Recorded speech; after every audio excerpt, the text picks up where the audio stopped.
Good afternoon all. If you look at this slide, it looks really bright. Kazakhstan has 7,600 PhDs. But let me tell you another side of the story. Only 300 defend. That's less than 1 in 5. So why does this matter? For Kazakhstan it means millions invested and only a fraction completed. But behind this fraction are real lives whose voices are rarely heard in the policy debate. That is why I'm doing my study to bring these voices in. I interviewed 15 state-funded PhD holders on the 3-year service track who work in non-academic state organizations. I analyzed the policy, which assigns and tracks them as units, not as people with their dreams. My findings could come alive in one story. Meet Aygerim. She is the first in her family to do the PhD, the pride of her parents, the hope of her young family. But when Aygerim applied, she couldn't afford the tuition because 1 year of PhD study costs nearly a full year's average salary.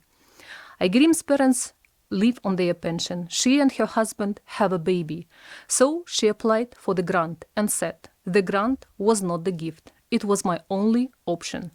Aygerim's story is not unique. It's a story of 99% of Kazakhstani PhD students, almost all state-funded and state-bound. But the moment they take the grant, the mandate steps in and demands 3 years of service.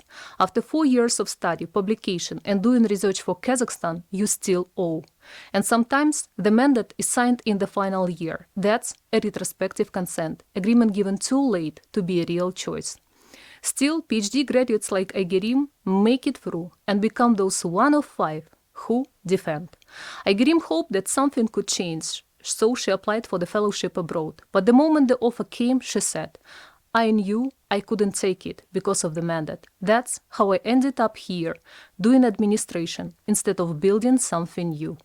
The mandate shapes not only the dreams, it slows down the innovation my fellow presenters are working on today.